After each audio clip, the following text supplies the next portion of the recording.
The land that would one day be called the Netherlands was once nothing but a shifting landscape of rivers, dunes, and marshes, a place where the sea crept inland and the rivers overflowed their banks, a place where people learned to build dikes and dig canals just to keep their feet dry. This is where our story begins, long before there was a Dutch Republic, long before there was even a kingdom called the Netherlands.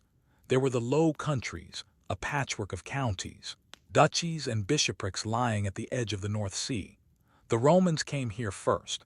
They built roads and forts along the Rhine, trading posts where soldiers and merchants mingled with the local tribes of Batavians, Frisians, and others whose names are half forgotten now. The Batavians became famous for their cavalry, fighting in the Roman legions from Britain to the Danube. But eventually, Rome withdrew. The Rhine frontier became a line of forests and ruins, and new peoples moved in: Frisians along the northern coast, Saxons to the east, Franks in the south. They built villages on artificial mounds, Turpin, to stay above the floodwaters. They fished, traded, and farmed on the thin strips of land between the sea and the river. The Middle Ages brought new rulers, the Carolingians. Under Charlemagne united much of Western Europe, including these lowlands. Monasteries were built, fields cleared, rivers bridged, trade routes grew, connecting the North Sea to the Rhine and beyond. By the 11th and 12th centuries, the Low Countries were becoming a land of towns and markets. Bruges, Ghent, Utrecht, and later Amsterdam began to rise as centers of trade. Wool from England, salt from France, grain from the Baltic, all flowed through their harbors. Merchants grew wealthy, cities built their own walls, guilds flourished, and slowly a new spirit was being born. The people of these lands learned to govern themselves, to elect their own magistrates, to form city councils. While much of Europe was ruled by kings and feudal lords, the Low Countries became a place where burghers, townspeople, had a voice at the same time. The land itself was changing. Farmers dug canals, drained swamps, reclaimed polders from the sea. Windmills rose to pump the water away, to grind the grain, to saw the timber. Every year, the land grew a little more human-made, a little more like the Netherlands we know today. But these lands were not yet united. They were divided into duchies like Brabant, counties like Holland and Flanders, bishoprics like Utrecht, each with its own ruler, its own laws, its own ambitions. In the 15th century, the Dukes of Burgundy brought many of these provinces together under one crown. The Burgundian Netherlands became a rich and powerful region, with Brussels as a glittering court city. Art flourished, music filled the cathedrals, markets bustled with goods from faraway places. But this unity came at a price. Taxes were high, and the dukes ruled with a heavy hand. When the Habsburgs inherited the Burgundian lands, they brought them into a vast empire stretching from Spain to Austria. And that is where the next chapter of our story begins, because soon, the people of these flat, windswept lands would rise up against their mighty rulers. They would fight a war of independence that would last for 80 long years. And from that war would be born a new state, a republic that would one day build an empire of its own across the seas. But for now, as you picture the Low Countries in the late Middle Ages, you see a land of canals and dikes, of bustling market squares and quiet monasteries, of fishermen setting sail into the mist and merchants counting coins by lamplight. The stage is set, the people are ready, and soon, history will call them to take their place on the world stage. The Low Countries had become some of the richest provinces in Europe. Its towns were full of merchants and craftsmen, its ports filled with ships carrying grain, cloth, spices, and salt. But its destiny was now tied to a far greater empire. In 1506, a boy named Charles inherited the Burgundian Netherlands. He was raised in Ghent, spoke the languages of the land, and loved the canals and fields of his youth. But Charles was not just a Duke of Burgundy. He was heir to a vast empire. When he became Charles V, Holy Roman Emperor, he ruled lands from Spain to Austria, from Naples to the New World. And the Low Countries, prosperous and strategically vital, became one of the jewels of his crown. Charles respected the privileges of the Dutch towns, their charters, their local rights, but he also demanded heavy taxes. Wars against France, wars against the Turks, wars in Italy all had to be paid for. Still, the Netherlands remained loyal to Charles. He was one of their own, a ruler they could accept. But when Charles abdicated in 1555, the throne passed to his son, Philip II of Spain. Philip was different. He did not grow up in the Low Countries. He spoke little Dutch or French. He ruled from Madrid, far away, and expected absolute obedience. Worse still, the Reformation had begun to sweep through Europe. Martin Luther's writings had spread like wildfire. Calvinist preachers were gathering followers in the towns and countryside, calling for a purer form of worship. Stripped of images and rituals, Philip, a staunch Catholic, saw this as rebellion against God. He sent inquisitors to root out heresy, to arrest preachers, to burn those who refused to recant. Tension grew. Merchants and nobles resented the taxes that drained their wealth to fund Spanish wars. Common people feared the Inquisition, feared losing the religious freedom they had begun to taste. Riots broke out, churches were stormed, statues smashed in what became known as the iconoclastic fury. Philip responded with force. He sent the Duke of Alba to crush the unrest. Alba established the Council of Troubles, called by the people the Council of Blood, which condemned thousands to death. But instead of cowing the Netherlands, this only deepened the resistance. Noblemen like William of Orange began to organize opposition, raising armies to fight against Spanish rule. Cities declared for the rebels, then were besieged by Spanish troops. The war was brutal, a war of sieges, floods, and starvation, and so began what history would call the 80 Years' War. It was a struggle not only for independence but for freedom of conscience, for the right to worship without fear. Picture the canals of the Netherlands during this time. Spanish soldiers marching through misty streets, farmers fleeing as armies approach, secret Calvinist gatherings by candlelight in hidden barns. The land is restless. The people are ready to fight for their future. And in the next chapter, we will follow them into open rebellion, into battles and sieges that will determine whether this small corner of Europe can break free from the most powerful king in the world. The year is 1568. The Netherlands is on fire. Philip II's armies march through the provinces, determined to stamp out rebellion. But the spirit of resistance has already taken root. At the head of the revolt stands William of Orange, known to history as William the Silent, a man of noble birth, once a loyal servant of the king, now the leader of a desperate cause. William gathers an army, calling on the provinces to rise. His first campaigns are small, raids across the borders, attacks on Spanish garrisons, but they are enough to give hope. Soon the fighting spreads. Cities like Haarlem and Alkmaar resist Spanish sieges with heroic determination. Haarlem holds out for months, its citizens starving but refusing to surrender until finally overwhelmed. Alkmaar, learning from Haarlem's fate, opens the dikes and floods the countryside, forcing the Spanish to withdraw, a turning point that shows the rebels can win. But the war is long, bitter, and cruel. Spanish troops sack cities like Zutphen and Naarden, massacring their inhabitants as a warning.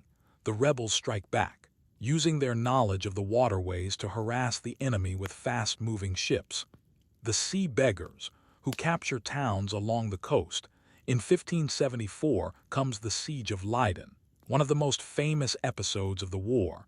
The city is surrounded, its people starving, but they refuse to give in. William of Orange orders the dikes cut, flooding the land once more.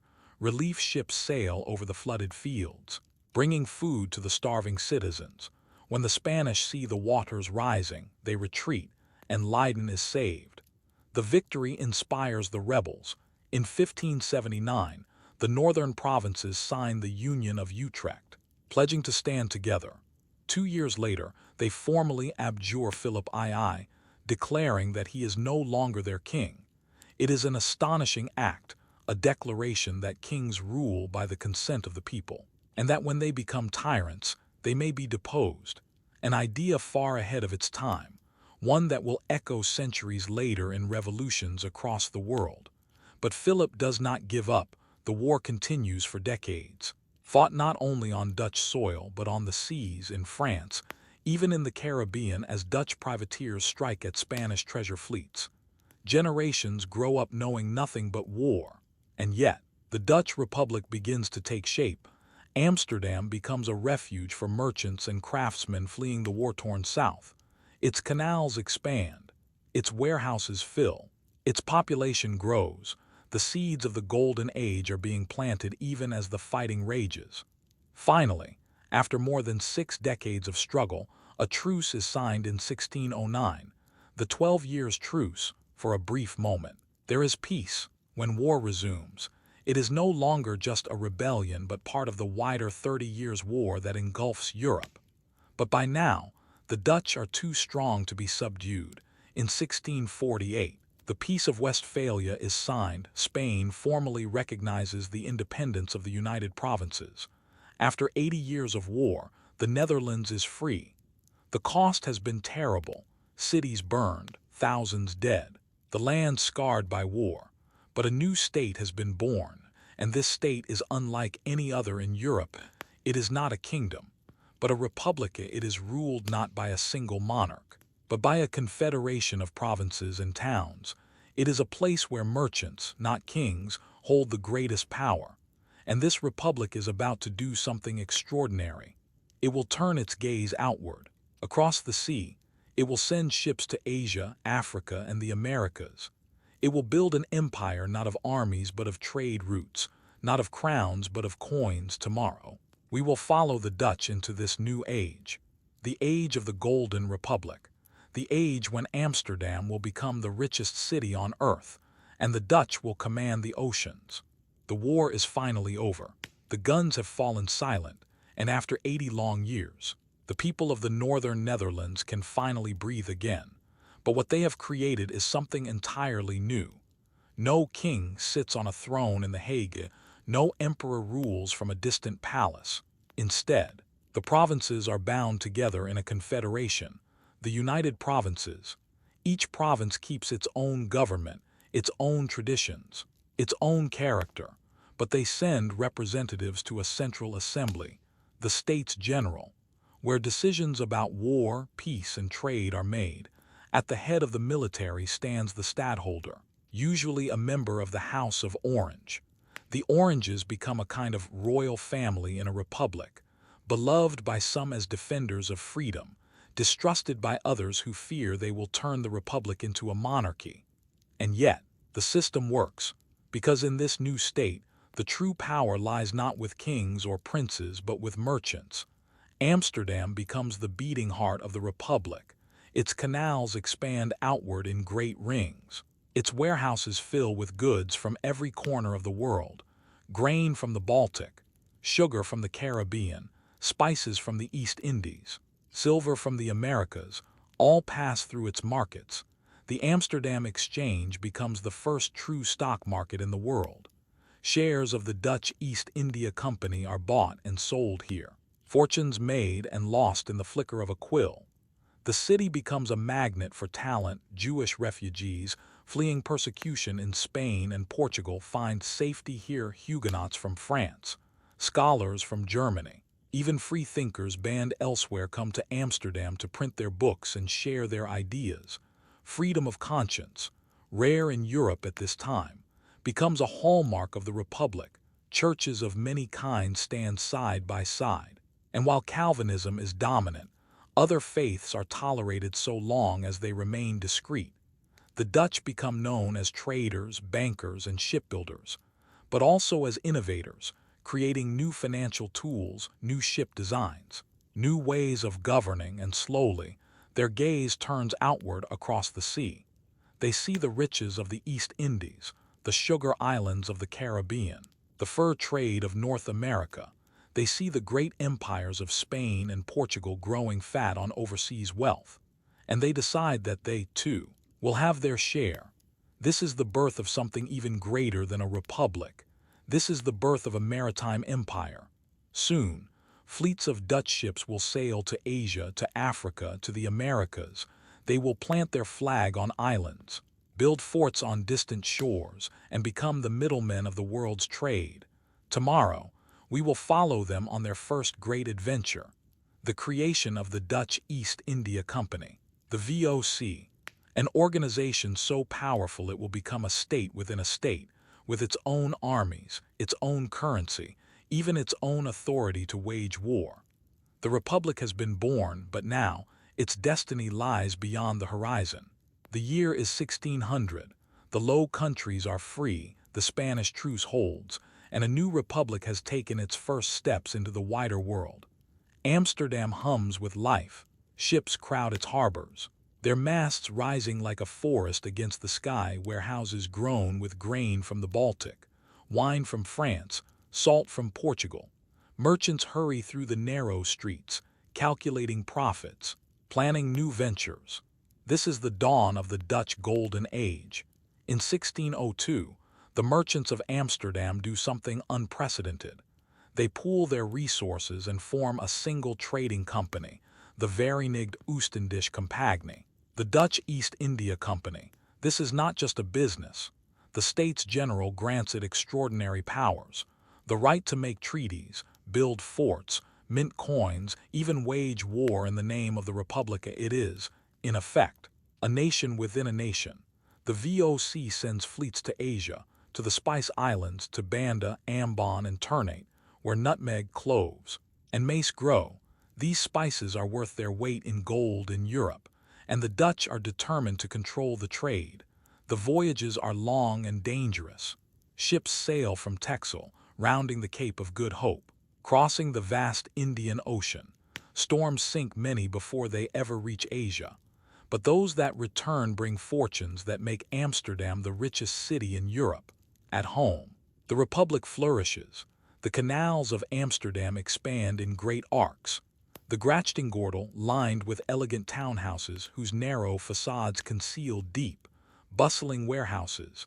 Painters set up their easels in these homes, Rembrandt, Frans Hals, later Vermeer, capturing the faces of merchants, scholars, and ordinary citizens with a realism never seen before. Philosophers like Spinoza write treatises on freedom and reason. Scientists like Christian Huygens and Antony van Leeuwenhoek push the boundaries of knowledge, inventing clocks, microscopes, new ways of seeing the universe. It is as though a small country has suddenly become the center of the world. But this golden age is not just about wealth and art. It is about ships, thousands of them, fanning out across the seas.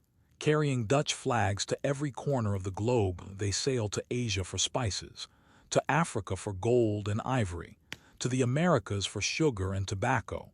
Dutch traders even reach Japan, the only Europeans allowed to trade at the tiny port of Deshima.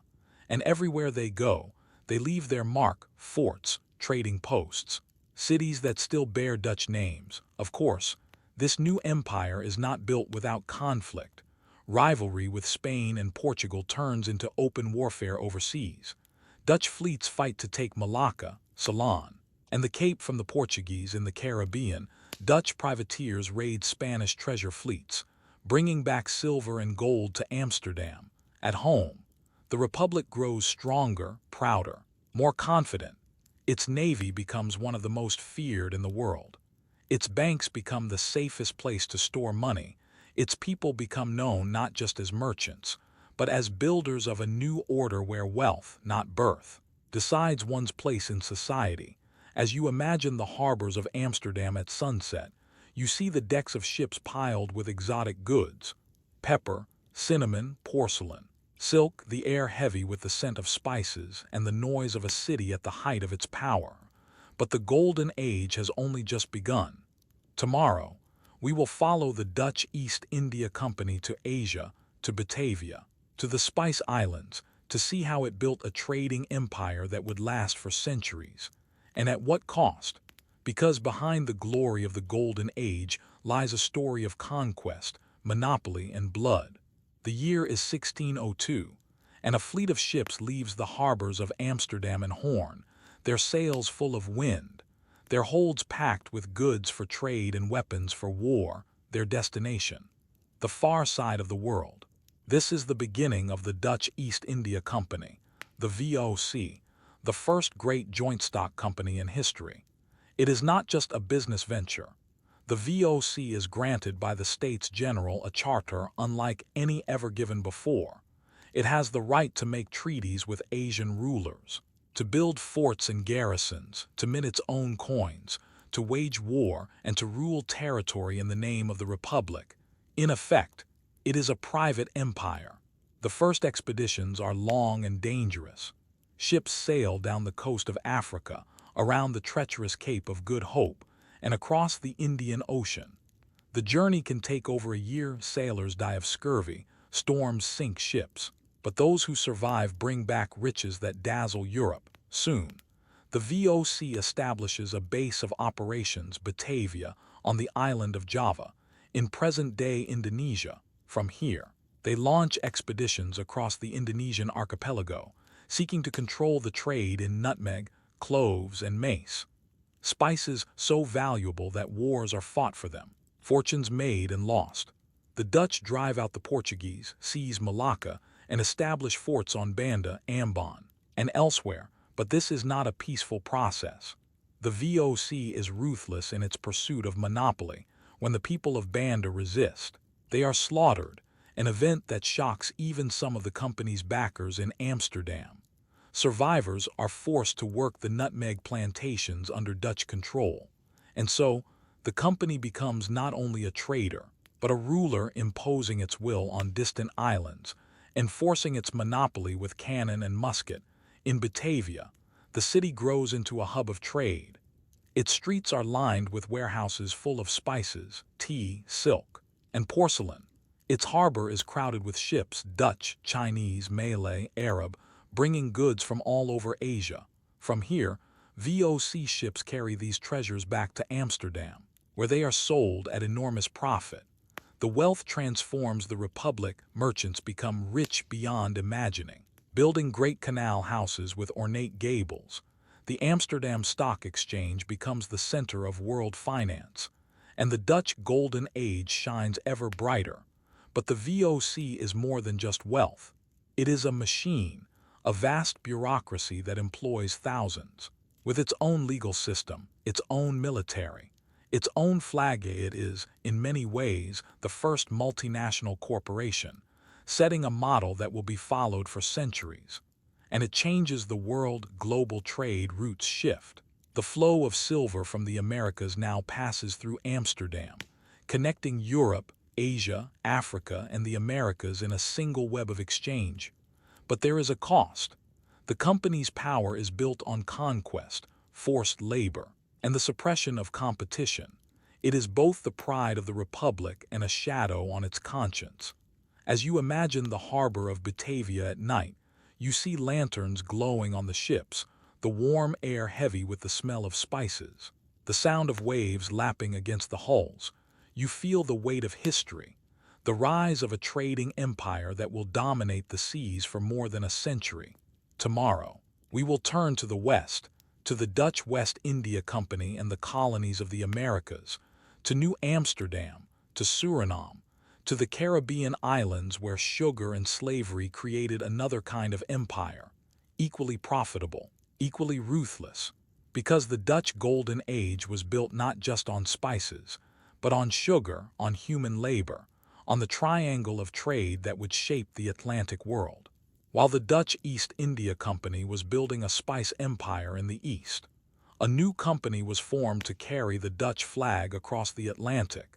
In 1621, the West India Company, the WIC, was founded. Its mission was simple but ambitious: to break Spain's monopoly on the Americas, to capture Spanish treasure fleets, to build colonies in the New World and control the sugar trade like the VOC. The WIC was granted sweeping powers. It could make war, sign treaties, and govern territories in the name of the Republic. Its directors, the Heren XIX, met in Amsterdam, plotting strategy that spanned an ocean. The WIC's fleet soon became a terror to Spain: privateers, licensed pirates, Hunted Spanish galleons carrying silver from the mines of Peru and Mexico, captured treasure, was brought back to Amsterdam, filling the coffers of the Republic and funding the war effort in Europe. But the Wick had more than piracy in mind. It sought to plant colonies, footholds where Dutch merchants could grow sugar, trade in furs, and open new markets. In Brazil, they seized a stretch of the northeast coast and established Dutch Brazil for a brief time. This colony flourished under the rule of Johann Moritz of Nassau, who encouraged art, science, and religious tolerance, but the Portuguese resisted, and after years of fighting, the Dutch were driven out in North America. The Wick founded New Netherland, at the tip of Manhattan Island. They built a small fort and a town, New Amsterdam. This settlement would one day become New York City, but in these early days it was little more than a trading post surrounded by wilderness. The Wick also took control of several Caribbean islands, Curaçao, Aruba, Bonaire, St. Eustatius. These became hubs for trade and for something darker, because the Wick was heavily involved in the transatlantic slave trade. Ships sailed from Europe carrying manufactured goods to Africa. There they traded for enslaved men, women, and children, who were then transported across the Atlantic to work on sugar plantations in Brazil, Suriname, and the Caribbean. The conditions on these voyages were horrific, hundreds packed into the holds of ships, chained together, many not surviving the journey. Those who did survive were forced to labor under brutal conditions on plantations that made enormous profits for the company and its shareholders. This is the shadow side of the Dutch Golden Age. The wealth that built Amsterdam's grand houses and funded Rembrandt's paintings was partly drawn from this human suffering.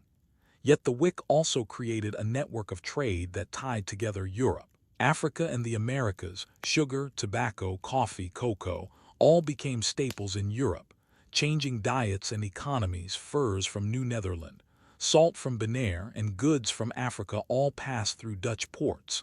And for a time, the Dutch became the middlemen of the Atlantic world. But their power was not unchallenged. Spain, Portugal, and later England fought them fiercely. Colonies were taken and retaken, forts captured, fleets sunk in battles that raged across the seas still.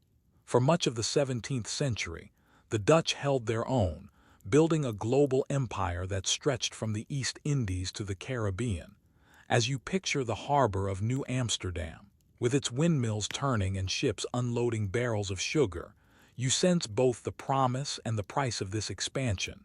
Tomorrow, we will turn to the Dutch Navy, to the admirals and fleets that kept these far-flung possessions connected, to the sea battles with England that would make and break fortunes, and decide who would rule the waves, because the Golden Age was not just about trade, it was also about war, and the Dutch were masters of the sea. The Dutch Republic was small on land, its population barely a fraction of France or Spain, its army never as large as its enemies. But at sea, the Dutch were giants. The lifeblood of the Republic flowed through its ports and across its shipping lanes. If those lanes were cut, the Republic would wither. And so, the Dutch built a navy unlike any the world had ever seen. Their ships were fast, efficient, and built in staggering numbers. In Amsterdam, the great shipyards worked day and night. The sound of saws, hammers, and axes echoed through the air as hull after hull slid into the water. By the mid-17th century, the Dutch had hundreds of warships, enough to challenge even the mighty Spanish and English fleets. At the heart of this naval power were the admirals, men like Tromp, de With, and above all, Michiel de Ruyter. De Ruyter was a sailor's admiral. Born to a poor family in Vlissingen, he rose through the ranks by sheer skill and courage. He became a master of naval tactics, known for his daring and his ability to turn defeat into victory. The Dutch fought 3 great wars against England, the Anglo-Dutch Wars. These were wars of trade as much as territory, fought for control of shipping routes. For dominance of the seas, the battles were spectacular. Hundreds of ships lining up in great fleets, cannon roaring, smoke drifting over the waves, sails burning, masts crashing into the sea. men shouting orders above the roar of gunfire. In 1667, de Ruyter carried out one of the most daring raids in naval history. He sailed up the Medway River in England, captured and burned ships of the English fleet at anchor, and towed away the English flagship, the Royal Charles, in triumph. This humiliation shocked England and forced a swift peace for a time. The Dutch ruled the seas. Their merchant convoys sailed under the protection of powerful war fleets. Their enemies thought twice before challenging them, and Amsterdam prospered as never before. But naval supremacy came at a price. War was expensive, and every ship lost had to be replaced. And the English were determined to break Dutch power, to make London, not Amsterdam, the center of global trade. Slowly, the tide began to turn. New wars strained the Republic's resources. The English navy grew stronger, better organized. And by the end of the 17th century, Britain was beginning to overtake the Dutch at sea. Still, the age of de Ruyter remains one of the most glorious in Dutch history. It was an age when a small republic stood against kings and empires and held its own, an age when Dutch ships could be seen from the Caribbean to the Cape, from the Spice Islands to the Hudson River. As you imagine the decks of a Dutch man-o-war at dawn, the crew preparing for battle, the wind in the rigging, the smell of salt and gunpowder, you feel the pride and the danger of a nation whose fate was tied to the sea. Tomorrow, we will step back from the cannon smoke and look at another side of the Golden Age, the art, the science, the philosophy that flourished in this remarkable period. Because the Dutch were not just warriors and merchants. They were painters, thinkers, and dreamers who gave the world some of its greatest masterpieces. The guns are silent, the sea winds calm, and in the towns and cities of the Dutch Republic, something extraordinary is happening. This is the cultural flowering of the Dutch Golden Age. Amsterdam's canals glisten in the evening light. Merchants walk home from the exchange, stopping at taverns and coffee houses where news from across the globe is read aloud. In Leiden, printers set type by candlelight, turning out books that will soon be read across Europe. And in studios scattered from Haarlem to Delft, painters mix their pigments and stretch their canvases. This was an age of art.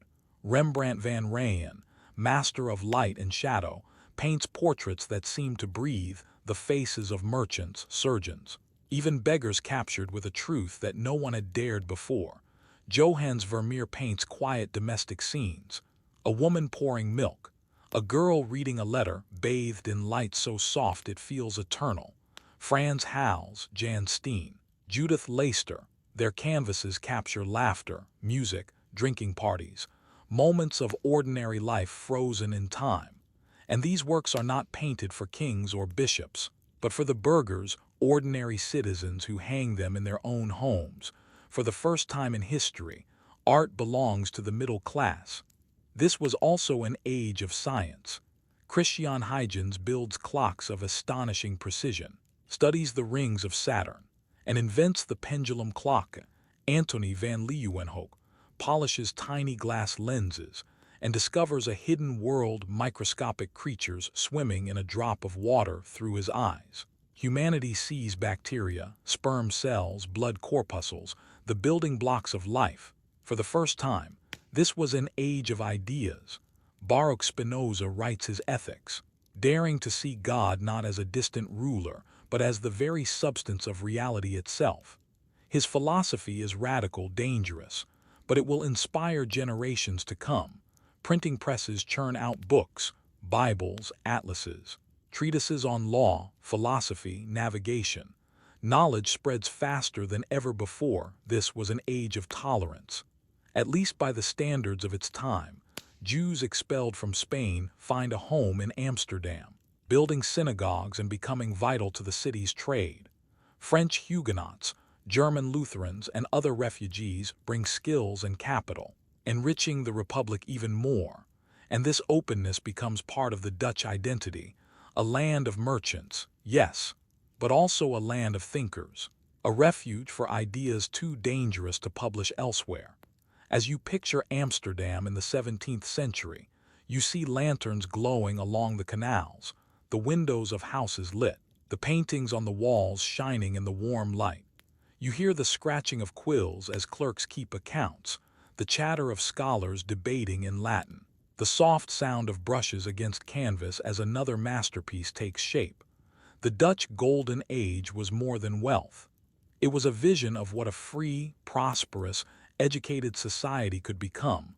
Tomorrow, we will step inside the homes of these people, into their kitchens and counting houses, to see what everyday life was like in this remarkable republic. Because a golden age is not just lived by heroes and generals. It is lived by bakers and sailors, maids and children, in 1,000 ordinary moments that together make up history. The Dutch Golden Age was not lived only in palaces or aboard great ships. It was lived in narrow houses along the canals, in windmills on the polders, in the markets and taverns where ordinary people gathered every day. Close your eyes and walk through a Dutch town around the year 1650. The streets are paved with brick, swept clean each morning by housewives who take pride in the order of their homes. The canals reflect the sky, lined with gabled houses, each one tall and narrow, its attic hoist beam jutting out over the water to lift barrels and goods inside. Inside one of these houses, a merchant's wife polishes the brass, scrubs the floors until they shine. The air smells of bread baking, of spices brought from across the sea, cinnamon, cloves, nutmeg, now part of everyday cooking. Children play marbles in the street, careful not to dirty their clothes too much in the kitchen. A servant peels apples for a pie, humming softly to herself. The men of the house are away, one at the counting house near the exchange, another at the shipyard overseeing a new hull being built. At midday, the bells ring, calling the faithful to church, marking the rhythm of the town. This was a society obsessed with order and cleanliness. Windows are washed, stoops scrubbed, canals dredged. The Dutch see tidiness as a moral duty, a reflection of their Protestant ethic, of their belief that God favors those who live disciplined lives. Step into a tavern, and you find sailors, merchants, artists all talking at once. Beer and genever are served, pipes smoked, news from distant lands read aloud. In another corner of town, a coffeehouse fills with chatter as maps are spread across tables, and merchants debate voyages to the Indies. These are not idle conversations from these rooms. Decisions are made that will send fleets across the oceans, shape wars, and alter the flow of global trade. In the market square, traders shout their wares: herring, cheese, tulip bulbs, cloth dyed in rich colors. Women inspect produce carefully, bargaining over price, while town criers announce the latest decrees from the city council. Education is widespread, more so than in most of Europe at the time. Children learn to read and write, catechisms are memorized, Bibles read aloud at home. Literacy feeds a booming publishing industry. Pamphlets, plays, almanacs, and newspapers circulate rapidly, spreading ideas far and wide. Evenings are quiet.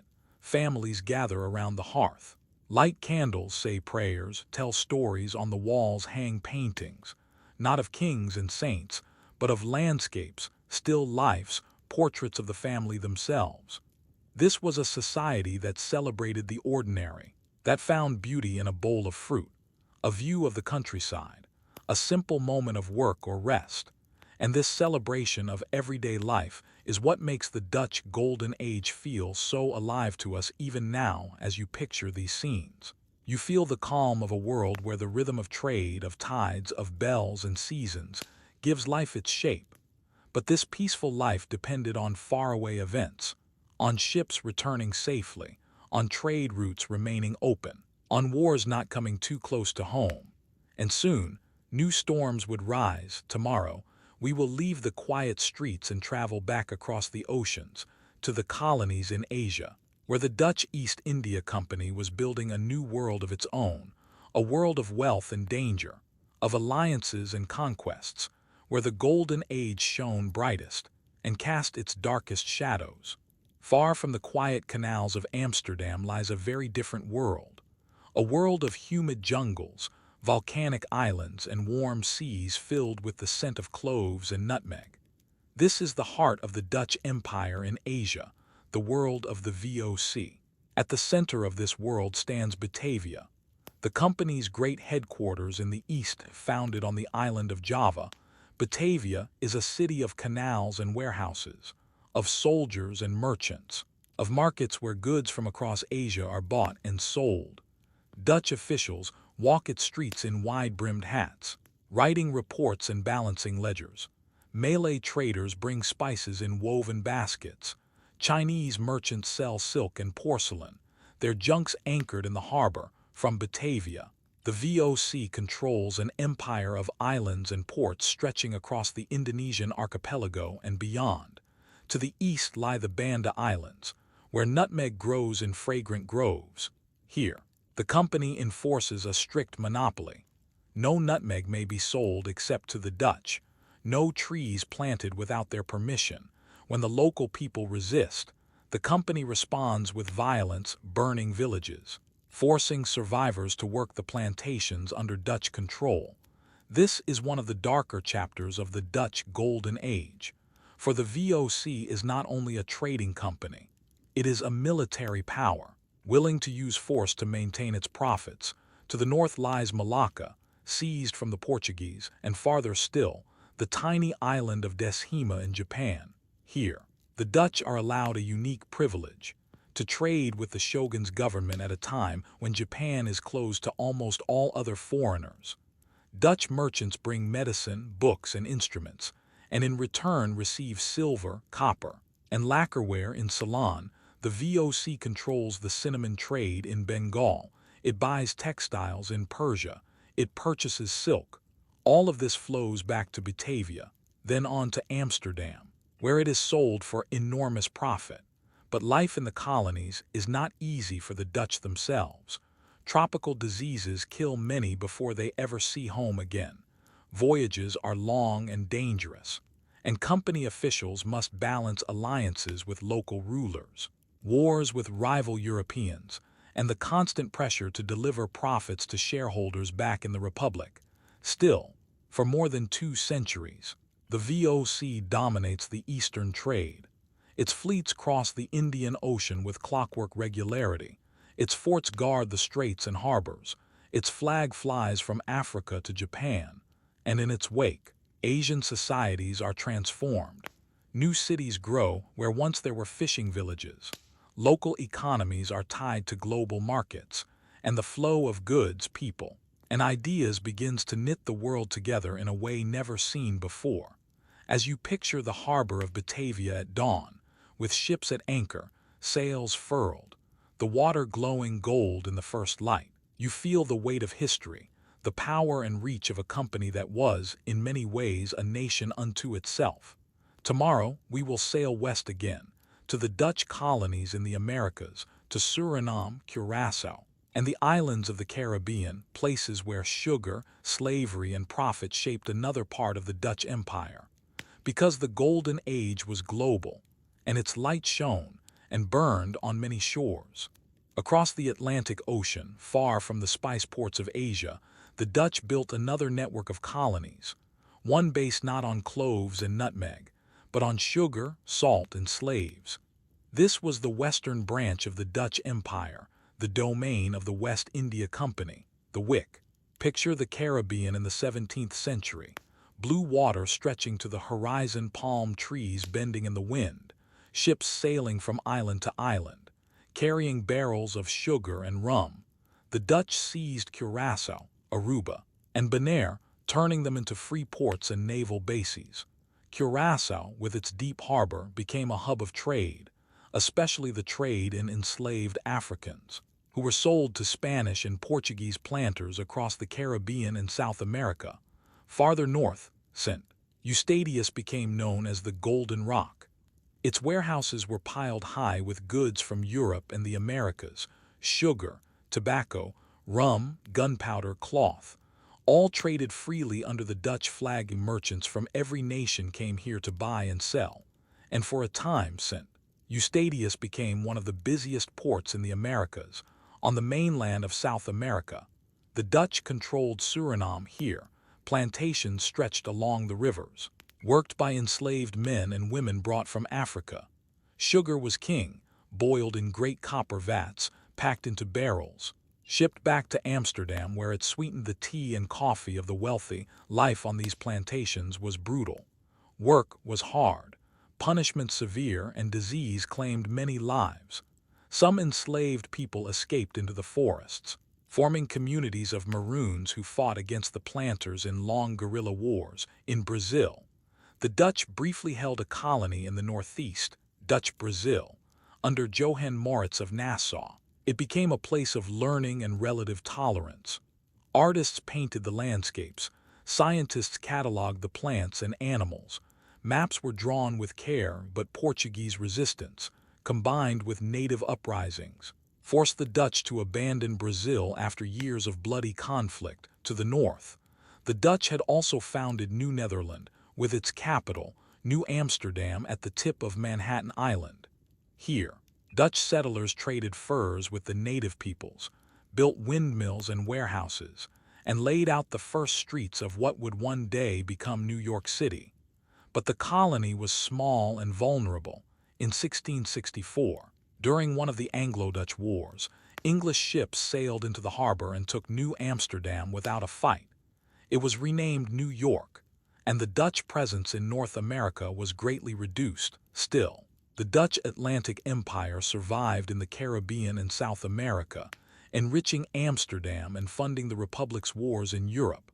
But this wealth carried a heavy moral cost. The ships that brought sugar, coffee, and tobacco back to the Netherlands also carried human beings in chains. The Dutch slave trade would continue well into the 19th century, shaping the demographics of the Americas and leaving a legacy that is still felt today. As you picture a sugar plantation at dusk, the fields stretching to the horizon, the air heavy with the smell of molasses and smoke, you sense both the wealth and the suffering that flowed from these colonies.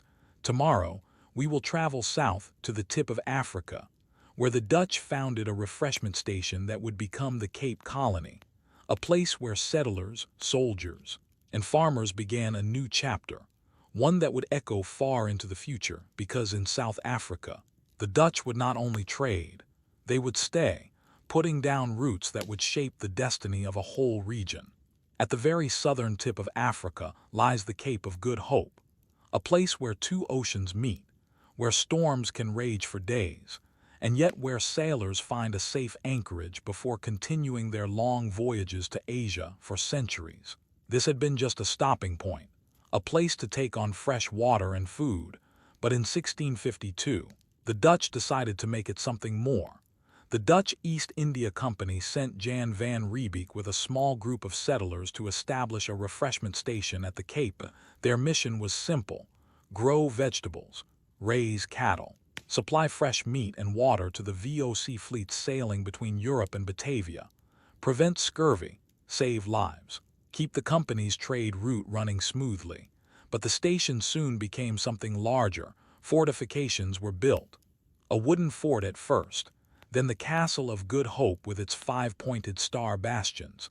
Fields were plowed, vineyards planted, orchards laid out beneath the looming slopes of Table Mountain. At first, the settlers traded peacefully with the local Khoisan people, exchanging beads and iron for cattle. But as more land was taken for farms, tensions grew. Conflicts broke out, the First Khoi-Dutch Wars, as indigenous people resisted the loss of grazing lands. The Dutch, with firearms and fortifications, eventually prevailed, pushing the Khoisan farther away from the growing settlement. Over time, more settlers arrived, farmers known as Boers, who began to spread beyond the Cape, establishing their own homesteads. These settlers became a unique community, speaking a new language, Afrikaans, descended from Dutch but shaped by Africa. They were hardy, independent, suspicious of authority, used to living far from the company's control. The Cape also became a place of cultural mixing. Enslaved people were brought from Madagascar, India, and Indonesia to work the farms and households. Their languages, food, and traditions mingled with those of the settlers, creating a new society unlike anything in Europe for the VOC. The Cape was never meant to be a colony of conquest, but slowly, inevitably, it became a place where Dutch law, Dutch churches, Dutch customs were planted in African soil, a place that would one day grow into a nation, but also a place where the seeds of future conflicts were sown. As you picture the Cape in the 17th century, you see the white walls of the Castle of Good Hope gleaming in the sun, the harbor full of ships taking on fresh supplies, the mountains rising behind them like a silent wall. Tomorrow, we will explore one of the most troubling aspects of this growing empire: the slave trade, the dark engine that powered much of the wealth of the Dutch Golden Age. Because to understand the empire, we must face not only its triumphs, but its shadows. Behind the wealth of the Dutch Golden Age lies a shadow, one that cannot be ignored: the elegant canal houses of Amsterdam, the paintings on the walls, the bustling markets. Many of these were funded in part by human suffering. This was the age of the Atlantic slave trade. Dutch ships sailed in a terrible triangle from Amsterdam and Rotterdam. They carried textiles, weapons, and manufactured goods to the coasts of West Africa. There, in forts like Elmina and Gorée, they traded with local rulers, buying human beings captured in raids or wars. Men, women, and children were forced aboard ships, chained in dark holds. The Middle Passage was a journey of horror. The air below deck was stifling, disease spread quickly, and many did not survive the crossing. Those who did arrive were sold in the markets of Suriname, Curaçao, and other colonies. On the plantations, they worked long hours under a burning sun cutting sugar cane, boiling it in great copper vats, packing the raw sugar into barrels for shipment back to Europe. The work was brutal. Injuries common, punishment severe, life expectancy short. Some resisted, fleeing into the forests, forming maroon communities that fought guerrilla wars against the planters. Others revolted, rising up, burning plantations, demanding freedom. The Dutch authorities responded with force, determined to keep the system running.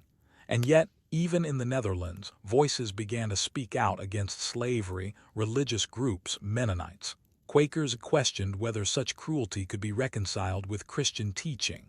Writers and philosophers argued that all men were born with natural rights, but the profits were enormous. Sugar, coffee, cocoa, and tobacco flowed into Amsterdam, making fortunes for merchants. Filling the exchange with trade, the Republic was addicted to these luxuries, and the system that provided them was hard to dismantle. It would take centuries before the Netherlands abolished slavery. First, in 1814, ending the trade. Then in 1863, finally freeing those still enslaved in the colonies. But the legacy remained.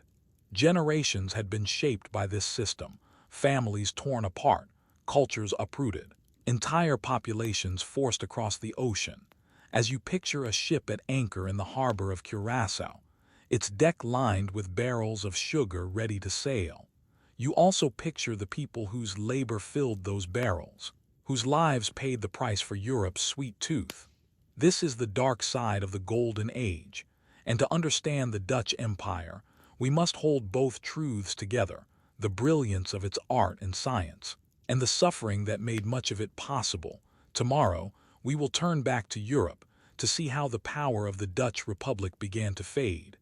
Because the Golden Age could not last forever.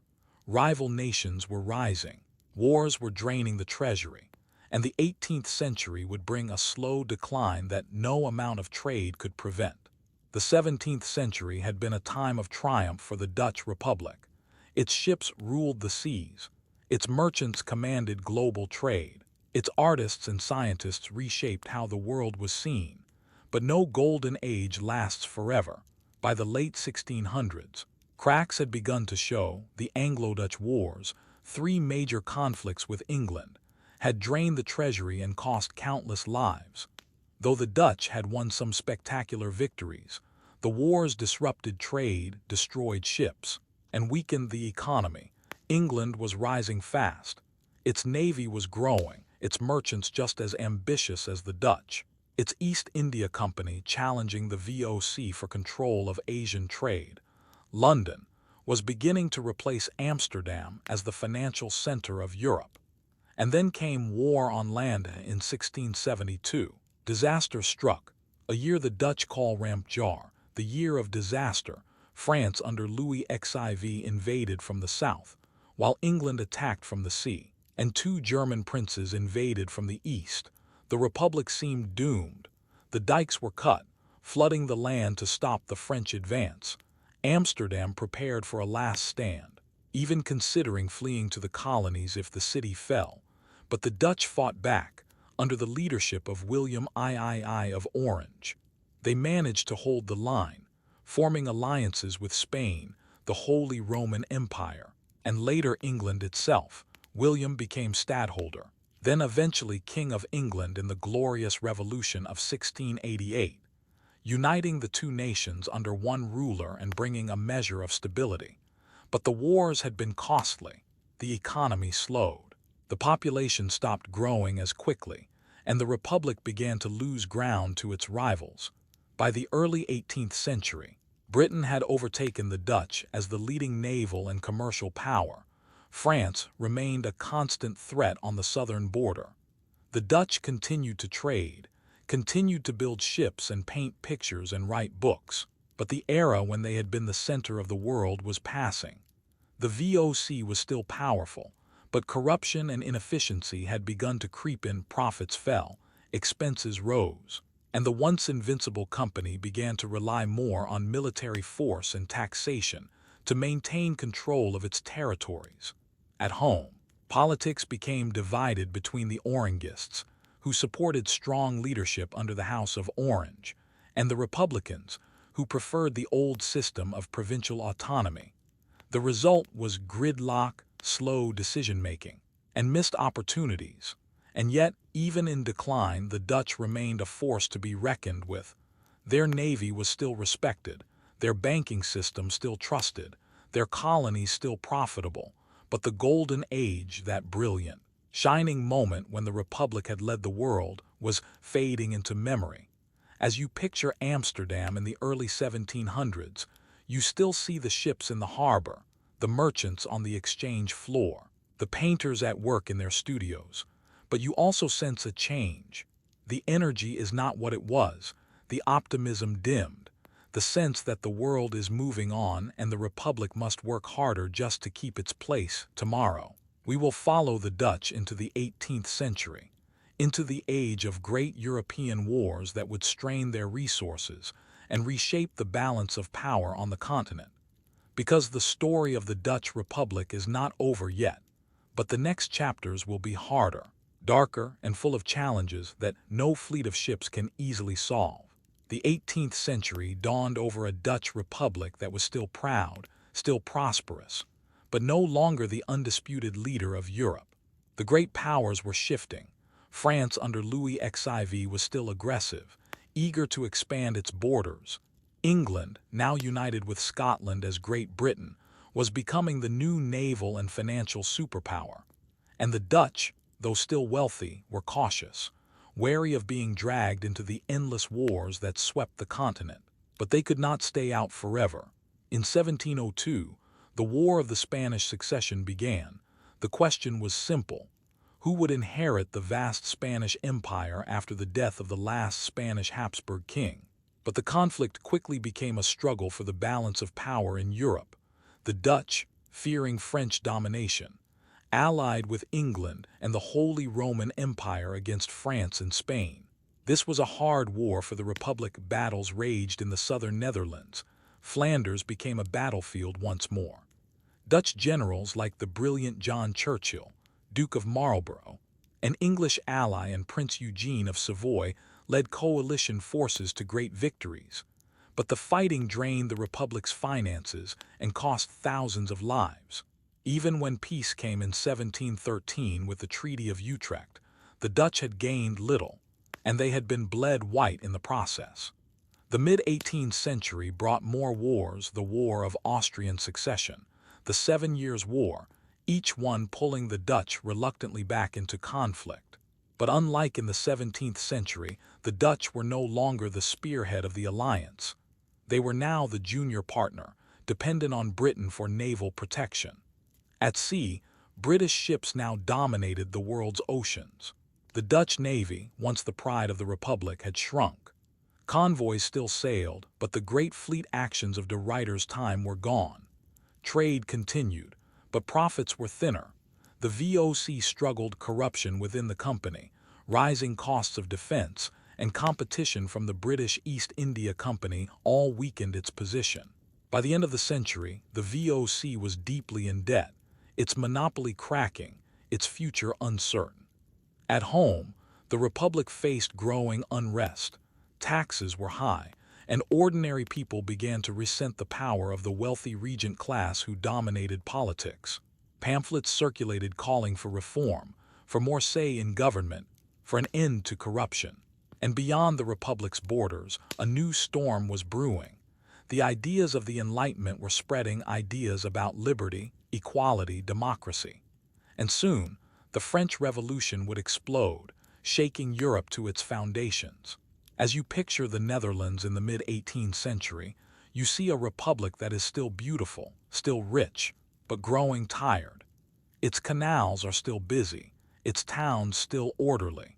But there is a sense that the energy of the Golden Age has faded, that the Republic is no longer shaping the world but reacting to it.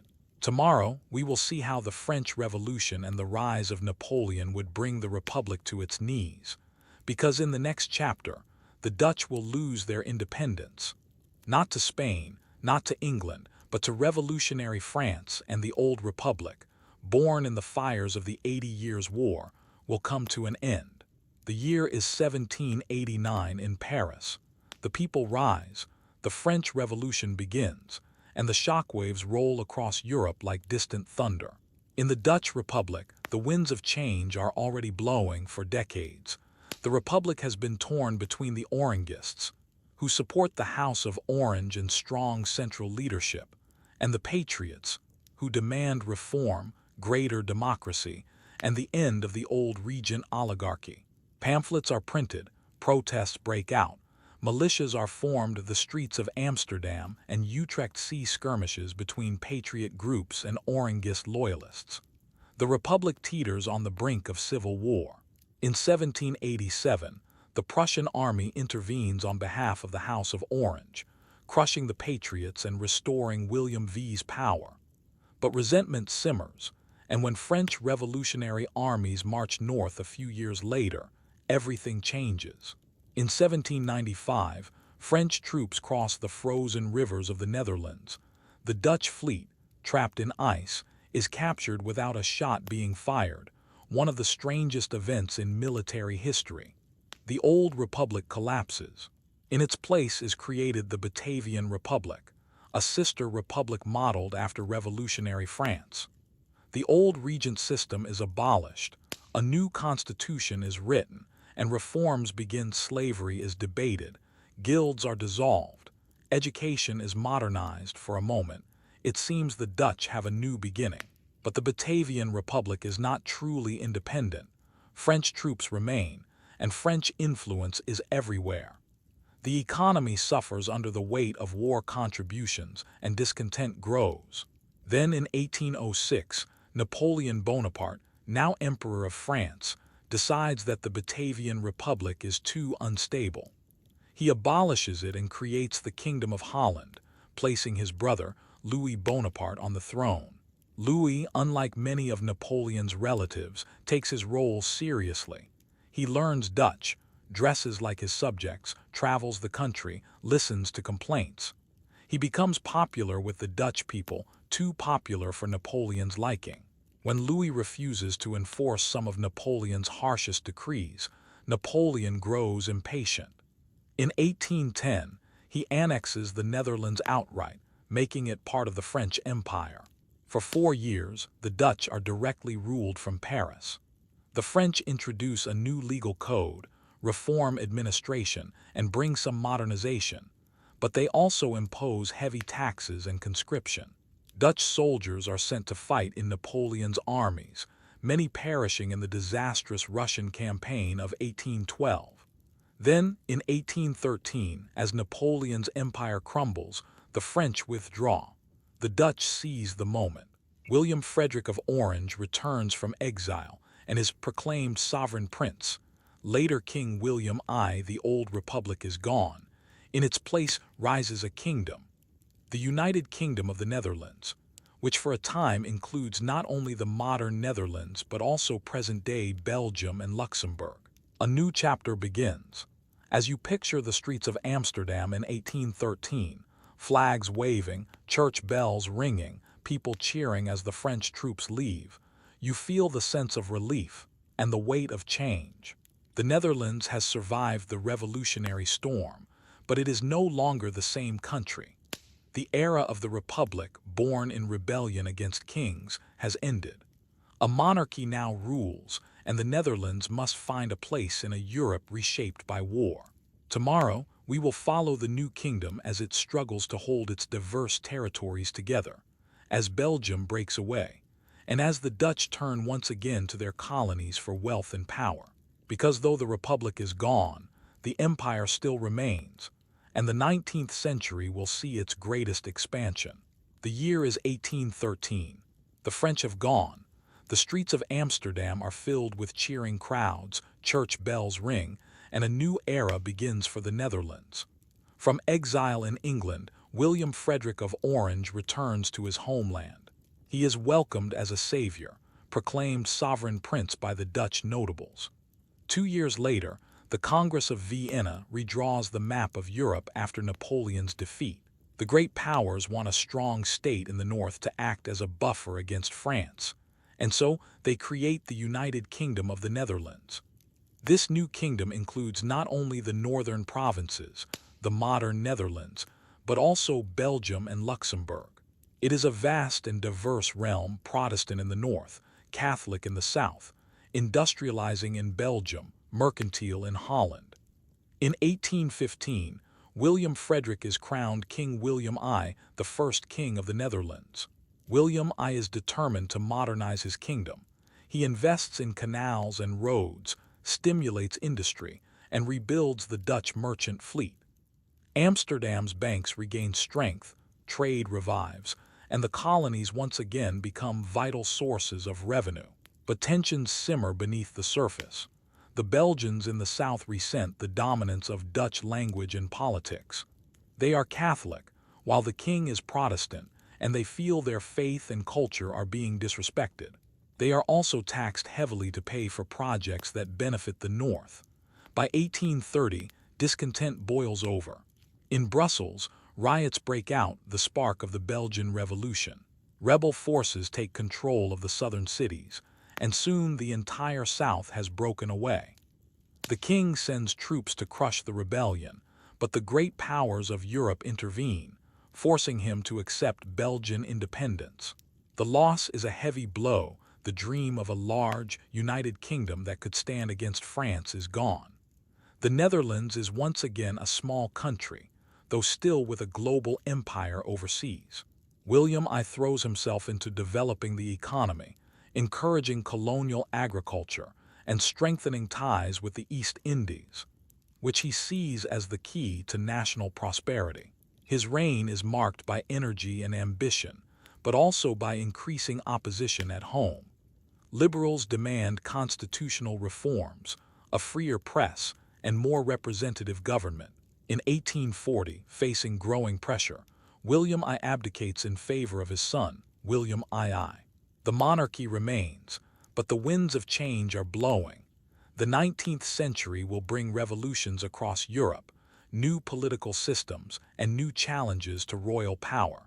As you picture the Netherlands in the mid-19th century, you see a country in transition. The old canal houses still stand, but railways now cut across the countryside.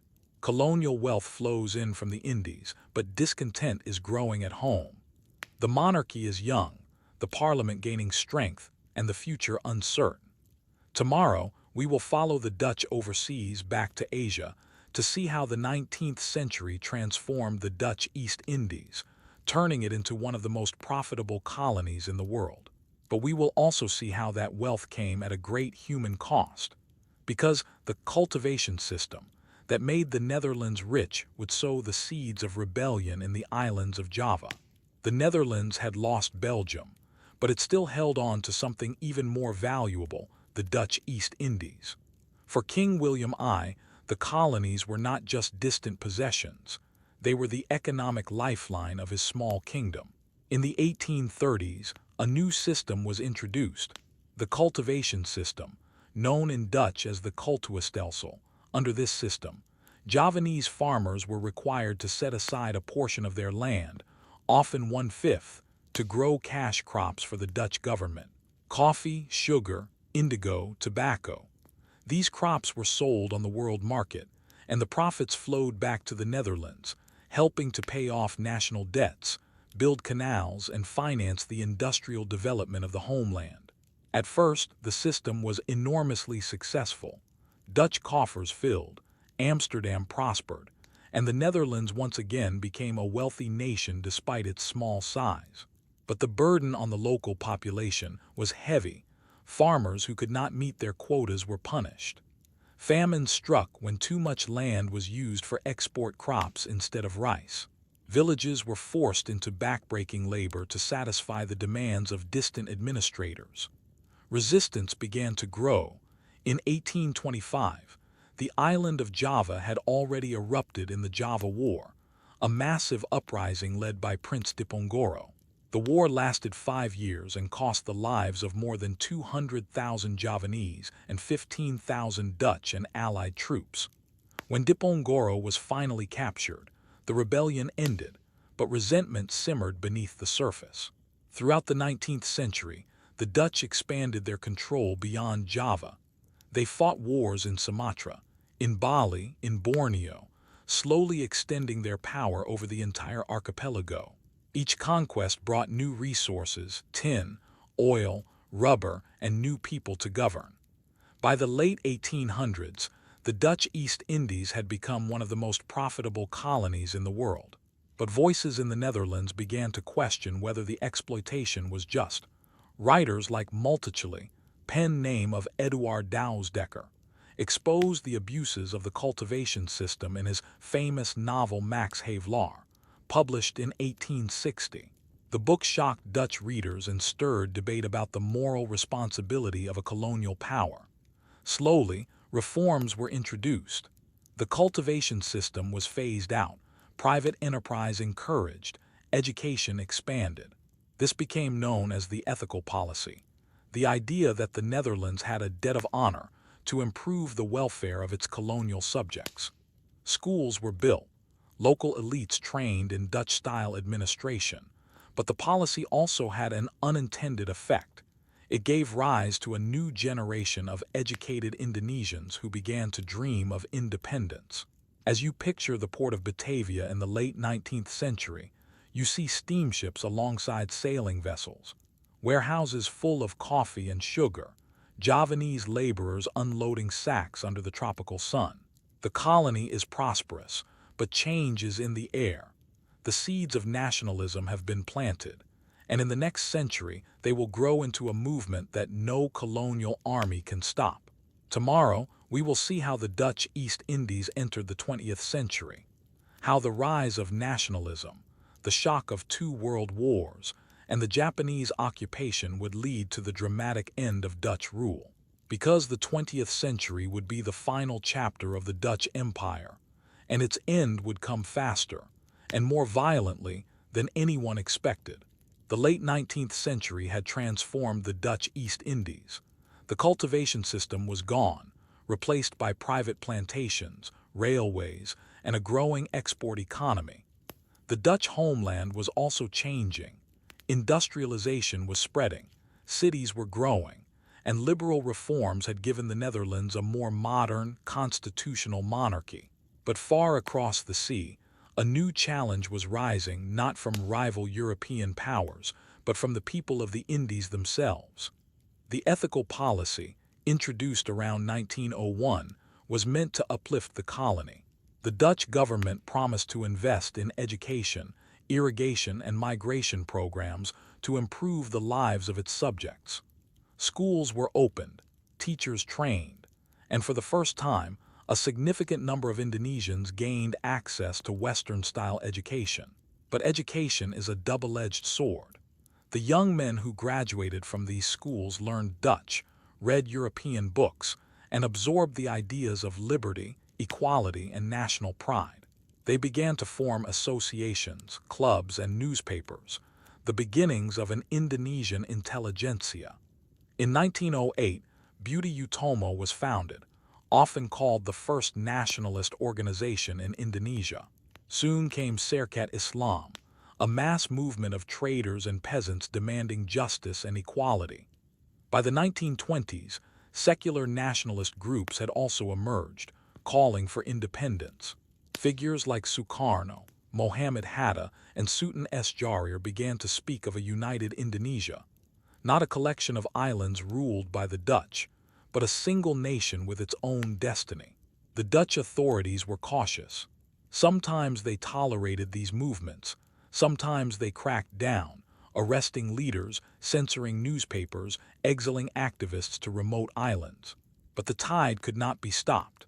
The very reforms meant to stabilize Dutch rule were awakening a generation that no longer accepted colonial domination. Back in the Netherlands, society was divided over the colony. Some saw it as the source of wealth and national pride, the jewel in the crown that kept the small kingdom a player on the world stage.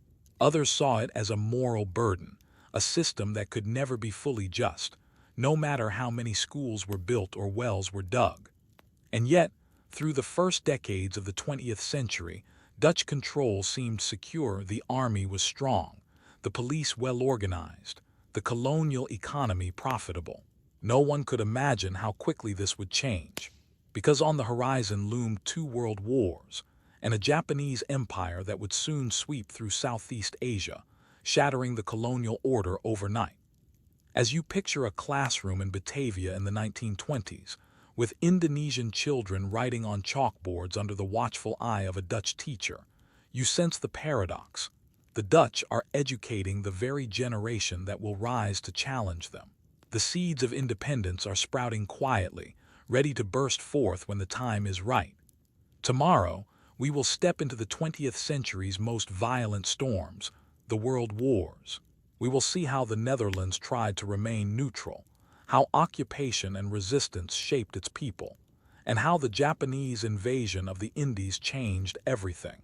Because the end of the Dutch Empire is now in sight, and its final act will play out not in quiet negotiations, but in war, revolution, and blood.